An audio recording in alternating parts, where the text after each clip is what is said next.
আজকে আমরা ক্লাস 7 এর ইতিহাস পড়বো, যেখানে আমরা আজকে পড়বো পাল বংশ। তো পাল বংশ প্রতিষ্ঠা হয় 750 খ্রিস্টাব্দে। পাল বংশের প্রতিষ্ঠা হচ্ছেন গোপাল। পাল বংশের প্রতিষ্ঠাতা হচ্ছেন গোপাল। তাহলে তোমরা এর আগে নিশ্চয়ই জানো যে বাংলায় যে একটা রাজ্য ছিল তার নাম হচ্ছে গৌড়। সেখানকার অধিপতি ছিলেন শশাঙ্ক। গৌড়ের অধিপতি ছিলেন শশাঙ্ক এবং শশাঙ্ক 637 খ্রিস্টাব্দে মারা যাচ্ছেন। আরেকজন ছিলেন কনৌজের বা কনৌজ এবং থানেশ্বর উভয় রাজ্যের, তিনি হচ্ছেন হর্ষবর্ধন। তিনি মারা যাচ্ছেন 647 খ্রিস্টাব্দে। 647 থেকে 750 খ্রিস্টাব্দ পর্যন্ত এই যে প্রায় 100 বছর বাংলার মধ্যে কোনো স্থায়ী রাজা বা শাসক ছিলেন না। তো এই সময় মাৎস্যনের একটা পরিবেশ তৈরি হয়েছিল, যেখানে ধনী মানুষরা গরিব মানুষদেরকে অত্যাচার করে এবং বিভিন্নভাবে অত্যাচার করছিল এবং তাদেরকে মেরে ফেলছিল, যেমন করে একটা পুকুরের বড় মাছ ছোট মাছদের খেয়ে ফেলে। তো মাৎস্যনেই সম্পর্কে আমরা পড়েছিলাম, 100 বছর ধরে চলেছিল। তাহলে বাংলার সামন্তরা দেখলেন যে এইভাবে তো আর কোন রাজ্য চলে না, তাহলে আমাদেরকে একটা রাজা নির্বাচন করতে হবে। তাহলে বাংলার প্রথম যে নির্বাচিত রাজা তিনি হচ্ছেন গোপাল। গোপাল হচ্ছেন বাংলার প্রথম নির্বাচিত রাজা। তাহলে দেখো গোপালের ব্যাপারে আমরা কিছু জেনে নিই। গোপাল পাল বংশের প্রতিষ্ঠাতা এবং গোপাল 750 থেকে 770 পর্যন্ত পাল বংশে রাজত্ব করেছিলেন। গোপালের বাবা হচ্ছেন বপ্যাট। গোপালের বাবার নাম হচ্ছে বপ্যাট এবং দাদু হচ্ছেন দৈত বিষ্ণু। ঠিক আছে। তাহলে এই যে ঘটনা, বাংলায় প্রথম নির্বাচিত রাজা হচ্ছেন গোপাল, এই ঘটনাটা আমরা জানতে পারছি খালিমপুর লিপি থেকে। কোন লিপি? খালিমপুর লিপি থেকে।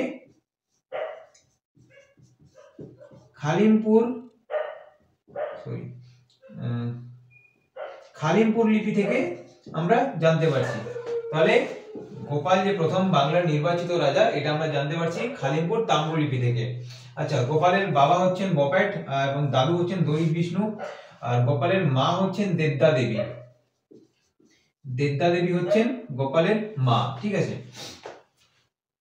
এরপর দেখো গোপালের সময় বা গোপাল যেখান থেকে বা যে সময় থেকে বাংলায় পাল বংশের প্রতিষ্ঠা করেন, তখন থেকে বাংলার মধ্যে মাৎস্য ন্যায় সমাপ্ত হয়, মানে মাৎস্য ন্যায়ের অবলুপ্তি ঘটে।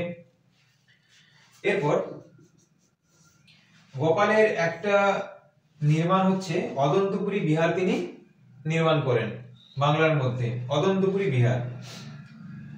এরপর গোপাল তিনি তার পাল সাম্রাজ্যের যে রাজধানী প্রতিষ্ঠা করেছিলেন সেটা হচ্ছে মগধ, কিন্তু গোপাল এদের বাসস্থান ছিল বরেন্দ্রতে।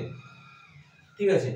আর পাল রাজারা নিজেদেরকে বা সন্ধ্যাকর নন্দী পাল রাজাদের সমুদ্র থেকে উদ্ভূত হওয়া বলেছেন, যে পাল রাজারা সমুদ্র থেকে এসছে, সমুদ্র থেকে পাল রাজাদের জন্ম।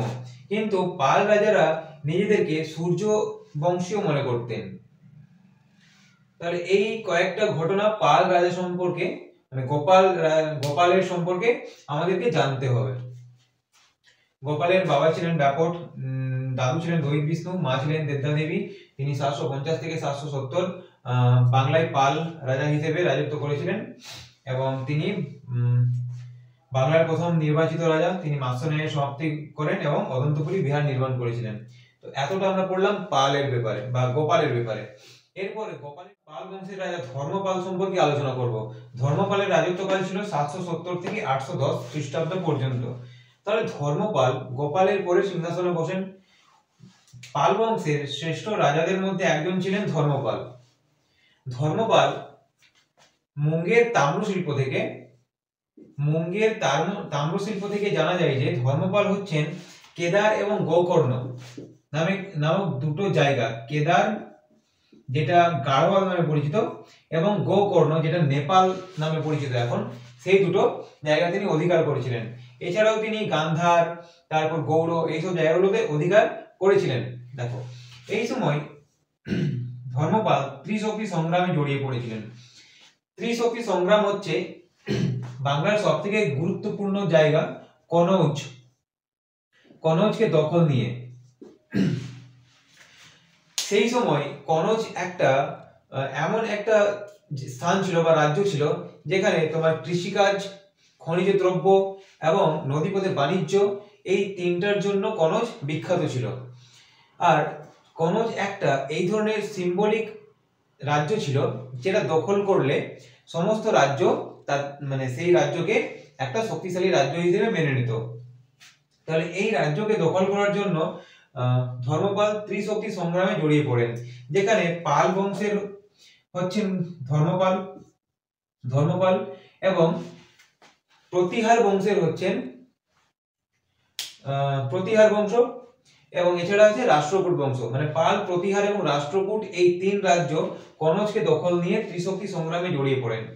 প্রথমে ধর্মপাল কনৌজকে দখল করার চেষ্টা করলে প্রতিহার বংশের বৎসরাজ ধর্মপালকে পরাস্ত করেন, এবং ধর্মপাল পরাস্ত হয়ে যাওয়ার পর বৎসরাজ কনৌজকে দখল করে নেন। ঠিক আছে, তো এই বৎসরাজের কনৌজ দখল বেশি দিন পর্যন্ত টিকে থাকেনি। এখন দক্ষিণ ভারত থেকে রাষ্ট্রকূট বংশীয় রাজা ধ্রুব কনৌজকে দখল করে নেন, কিন্তু ধ্রুব বেশি দিন এইখানে রাজত্ব করেননি। তিনি আবার রাষ্ট্রকূট ফিরে যান বা দক্ষিণ ভারতে ফিরে যান, দিয়ে পুনরায় আবার ধর্মপাল এই সুযোগে কনৌজ দখল করে নেয়। ঠিক এর দ্বিতীয় ফেজ যেটা হচ্ছে, আবার তোমার ধর্মপালকে নাগভট্ট পরাস্ত করেন। প্রতিহার বংশের রাজা নাগভট্ট ধর্মপালকে পরাস্ত করেন এবং কনৌজ দখল করে নেন। এরপরে পুনরায় রাষ্ট্রকূট বংশের যিনি রাজা তিনি হচ্ছেন তৃতীয় গোবিন্দ আবার প্রতিহার বংশ থেকে বা তোমার নাগভট্ট থেকে কনৌজকে দখল করে নেই, দিয়ে আবার তৃতীয় গোবিন্দ রাষ্ট্রকূট বংশে ফিরে গেলে ধর্মপালের আন্ডারে আবার কনৌজ চলে আসে। তো এইভাবে তিনি এই তিন বংশের যে যুদ্ধ পাল, প্রতিহার, রাষ্ট্রকূট ত্রিশক্তি সংগ্রামে জড়িয়ে পড়েছিলেন। ফাইনালি ত্রিশক্তি সংগ্রামের কোনো লাভ হয়নি, বরং তিন রাষ্ট্রেরই ক্ষতি হয়েছিল, অনেকটাই ক্ষতি হয়েছিল। এরপর দেখো ধর্মপাল বিক্রমশীল মহাবিহার এবং শঙ্কুরি বিহার নির্মাণ করেছিলেন। ইম্পর্টেন্ট প্রশ্ন, ধর্মপাল বিক্রমশীল মহাবিহার এবং শঙ্কুরি বিহার নির্মাণ করেছিলেন। ধর্মপালের উপাধি হচ্ছে পরমেশ্বর পরম ভট্টারক মহারাজাধিরাজ।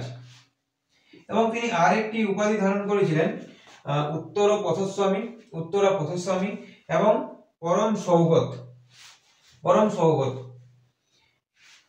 ডক্টর রমেশচন্দ্র মজুমদার বলেছেন যে ধর্মপালের যে সময়কাল ছিল মানে 770 থেকে 810, এই সময়কালকে বাঙালির জীবন প্রভা বলা হয়। এটি বলেছিলেন ডক্টর রমেশচন্দ্র মজুমদার। এবং ধর্মপালের সময় একজন মন্ত্রী ছিলেন যার নাম ছিল গর্গ। ধর্মপালের একজন মন্ত্রীর নাম হচ্ছে গর্গ। এবং ধর্মপালের সময় একজন দার্শনিক এসেছিলেন, বৌদ্ধ দার্শনিক, যার নাম হচ্ছে হরিভদ্র। তো এই তথ্যগুলো আমরা জানবো ধর্মপালের ব্যাপারে।